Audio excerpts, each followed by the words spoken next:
Bienvenidos a esta primera clase de la materia psicoestadística descriptiva inferencial y lo que vamos a empezar a ver en la unidad uno tiene que ver con la relación que hay entre lo que es la psicología, la estadística y el método científico.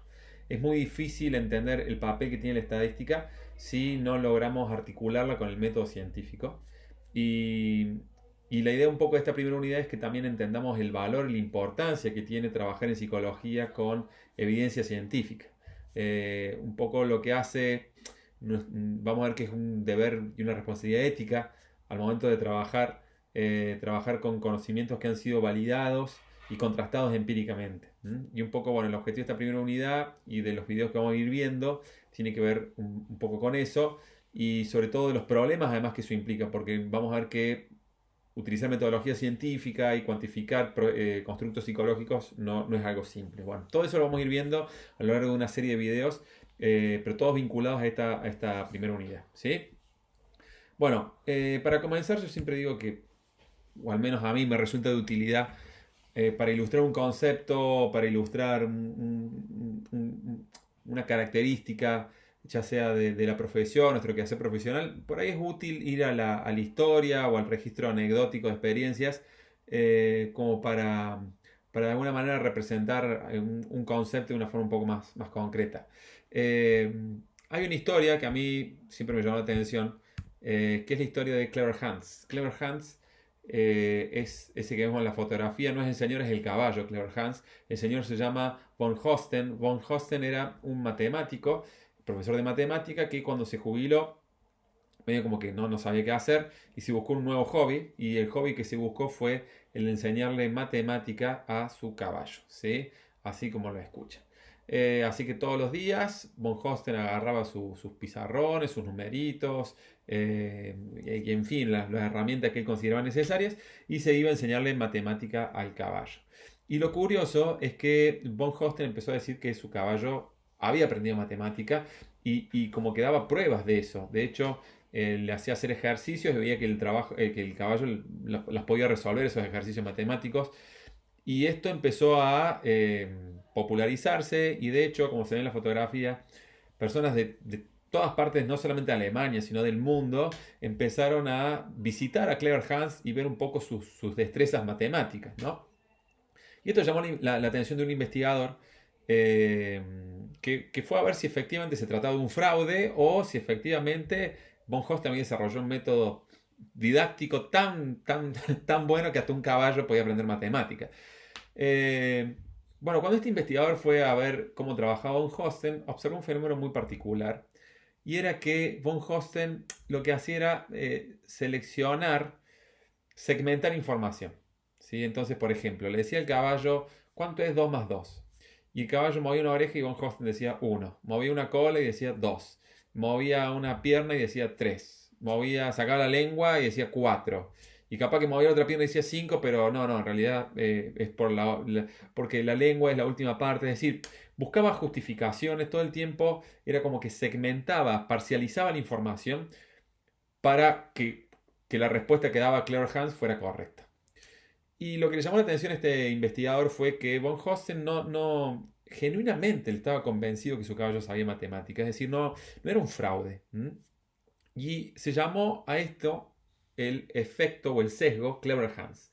El sesgo Clever Hans consiste de alguna manera en ir segmentando la información, las cosas que vemos, como para confirmar lo que creemos. ¿Sí? Y este fenómeno es muy común. Y en la psicología no estamos exentos a este fenómeno Clever Hans.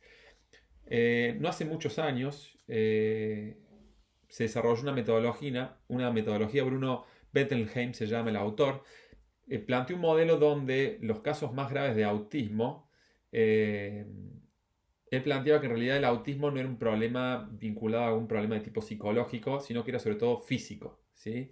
Eh, y en ese momento los pacientes que tenían un autismo más severo, que no se podían comunicar, en realidad lo que decía este autor no era que no se podían comunicar por un problema psicológico, sino que no tenían las destrezas motoras suficientes como para poder comunicarse. Entonces desarrolló una metodología que se llama comunicación facilitada. Esta metodología lo que apuntaba era que había una persona que era un facilitador que acompañaba a la persona que tenía autismo y básicamente lo iba ayudando a que esa persona, mediante un tablero con letras, pudiera comunicarse. Imagínense, no sé, imagínense un papá, por ejemplo, una mamá que tiene un hijo con autismo severo, estamos hablando nuevamente. Para los que no saben, el autismo es todo un espectro y puede ser desde autismos muy leves, que incluso podés interactuar con las personas y no registrás siquiera que están dentro del espectro autista, o autismos más severos como son los que aparecen en la fotografía, ¿sí? Entonces, aclaro, hago esta pequeña aclaración al margen, pero bueno, es para no generar confusiones. Pero imagínense, para un papá o una mamá que tiene un hijo con un autismo severo y que de golpe, por medio de esta metodología, empieza a ver que se puede comunicar con su hijo, que su hijo le puede contar cómo se siente, qué está pensando, qué es lo que quiere.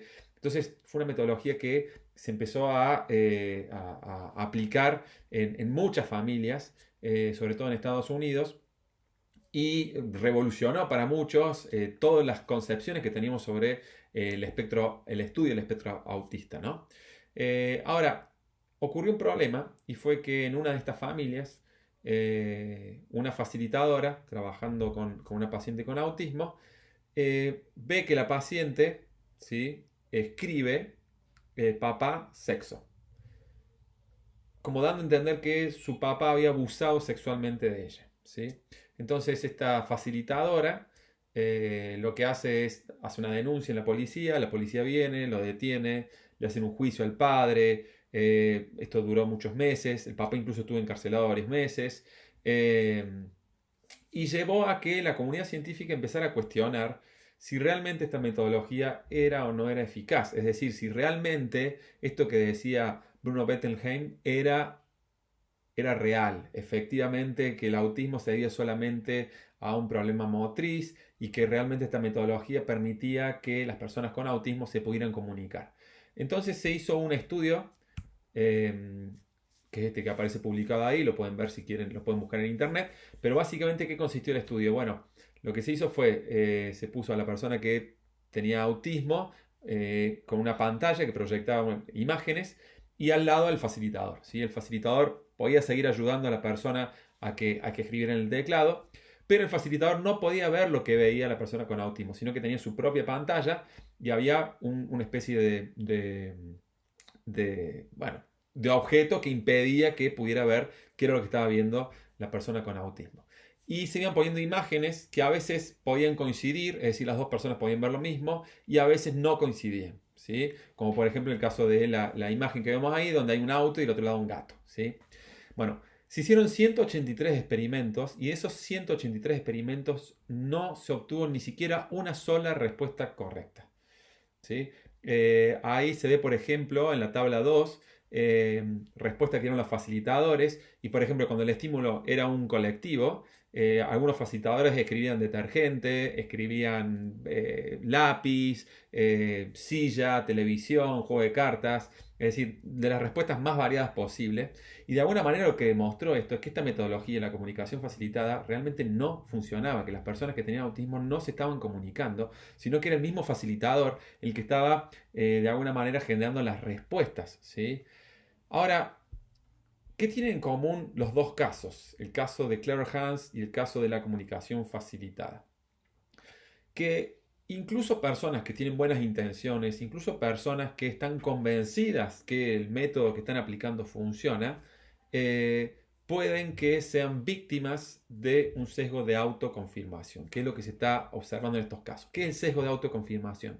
Es esta tendencia a favorecer información para confirmar nuestras hipótesis. Y esto no es algo que aparece en estos dos casos, sino que aparece todo el tiempo. En nuestra vida cotidiana, todos nosotros, cuando tenemos una creencia, lo que hace nuestro cerebro básicamente tiene la tendencia a ir a buscar información que confirma lo que ya creíamos, ¿sí? Y este sesgo que tiene nuestro cerebro se llama sesgo de autoconfirmación y nos puede llevar a que tengamos creencias acerca de toda una serie de suposiciones sobre la realidad que en realidad no son correctas, que son falsas.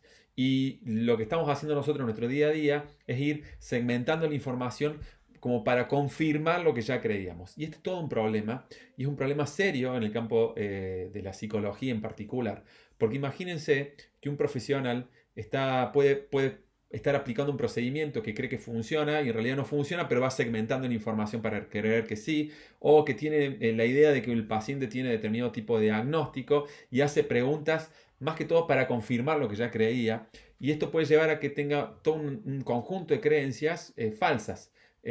También se dice misconception o creencias erróneas que pueden afectar seriamente su práctica profesional, porque las decisiones que nosotros tomamos a nivel profesional dependen sobre todo de nuestros conocimientos. Y si nosotros partimos de conocimientos falsos, podemos tomar decisiones que no sean decisiones acertadas. Entonces, lo que vamos a ver en el próximo video tiene que ver con, bueno, cuál es el papel que tiene la ciencia y cómo la metodología científica nos puede ayudar a combatir estos sesgos de autoconfirmación.